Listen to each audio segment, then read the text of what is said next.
Hello' বন্ধুসকল, কি খবৰ? আশা কৰিছোঁ আপোনালোকে ভালে আছে। আজি আপোনালোকৰ লগত আলোচনা কৰিম ইংৰাজী ব্যাকৰণৰ খুব এটা গুৰুত্বপূৰ্ণ টপিকছ, আৰু সেইটোৰ নাম হ'ল পাৰ্টছ অফ স্পীচ।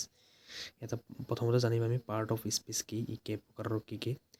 তাৰপিছত লাহে লাহে ইয়াৰ ভাগবোৰৰ বিষয়ে আমি বিতংভাৱে আলোচনা কৰিম। প্ৰথমটো চাওক, ডেফিনেশ্যন মই লিখিছোঁ ইংলিছত। পাৰ্ট অফ স্পীচ কি? A part of speech also called a word class is a category that describes the role a word plays in a sentence. অৰ্থাৎ এটা বাক্যত বহুতো শব্দ থাকে। বাক্য এটা গঠন হ'বলৈ কেইবাটাও শব্দ থাকে, আৰু এই শব্দবোৰৰ প্ৰত্যেকটোৰ কাম বেলেগ বেলেগ হয়, আৰু কাম অনুযায়ী শব্দবোৰক বিভিন্ন ভাগত ভাগ কৰা হৈছে, বিভিন্ন পাৰ্টত ভাগ কৰা হৈছে, আৰু সেই ভাগবোৰে হৈছে পাৰ্ট অফ স্পীচ। এতিয়া আমি এটা উদাহৰণৰ সৈতে জানিম। চাওক, প্ৰথমটো মই এটা এক্সাম্পল লৈছোঁ। 1 নম্বৰ এটা বাক্য লিখিছোঁ, উই লিভ ইন আছাম। ইয়াতে 4টা শব্দ আছে বাক্যটোত, উই লিভ ইন আছাম।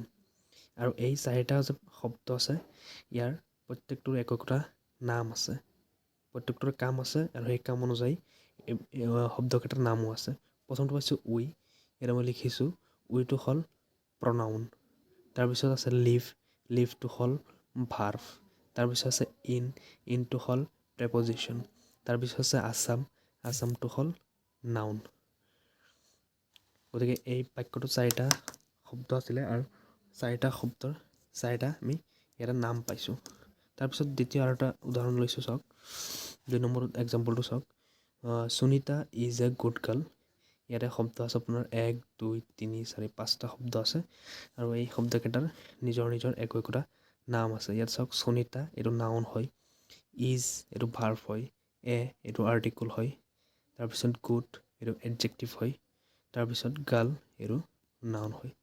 এনেকৈ আমি যিবোৰ বাক্য লিখোঁ বা পঢ়োঁ, সেইবিলাকত যিবোৰ ৱৰ্ড থাকে, সেই ৱৰ্ডবোৰৰ একোটা নাম থাকে, আৰু সেই নামবোৰে হৈছে পাৰ্ট অফ স্পীচ।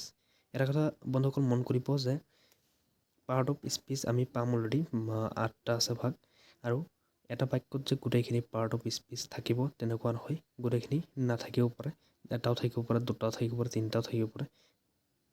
সেইটো বাক্যৰ ওপৰত নিৰ্ভৰ কৰিব। এতিয়া মই অসমীয়াত ডেফিনেশ্যনটো এনেকৈ লিখিছোঁ, ইয়াত আপোনালোকে চাব পাৰিছে।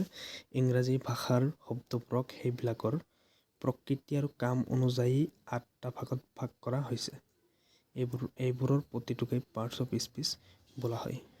অৰ্থাৎ মই অলৰেডি আগতে কৈছোঁ, ইংৰাজী যিটো ডেফিনেশ্যন লিখিছিলোঁ তাতে কোৱা হৈছে যে ইংৰাজী ভাষাৰ শব্দবোৰক সেই শব্দবোৰৰ কাম অনুযায়ী ভাগ কৰা হৈছে, আৰু 8টা ভাগত ভাগ কৰা হৈছে, আৰু এই ভাগকেইটা হৈছে পাৰ্টছ অফ স্পীচ।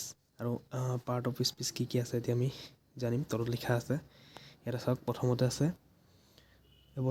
নাউন, তাৰপিছত আছে প্ৰনাউন, তাৰপিছত আছে ভাৰ্ব, তাৰপিছত এডজেক্টিভ, তাৰপিছত পাইছোঁ 5 নম্বৰত এডভাৰ্ব, তাৰপিছত প্ৰিপজিশ্যন, 7 নম্বৰ কনজাংশ্যন, 8 নম্বৰ আছে ইণ্টাৰেকশ্যন।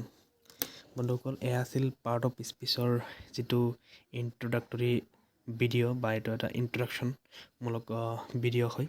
ইয়াৰ পিছত আমি প্ৰতিটো ভাগৰে আৰু কি ভাগ আছে সেইবোৰ আলোচনা কৰিম। প্ৰতিটো ভাগৰে উপভাগ আছে বা ডেফিনেশ্যন কি, কোন ক্ষেত্ৰত ব্যৱহাৰ কৰা হয়, গোটেইখিনি তথ্য বা গোটেইখিনি বিষয় আমি লাহে লাহে বিতংভাৱে আলোচনা কৰিম। গতিকে এনেকুৱা ইংৰাজী ব্যাকৰণৰ ভিডিঅ' চাবলৈ আমাৰ গেট ৰেডি চেনেলটো আপোনালোকে এতিয়াই ছাবস্ক্ৰাইব কৰক। ধন্যবাদ।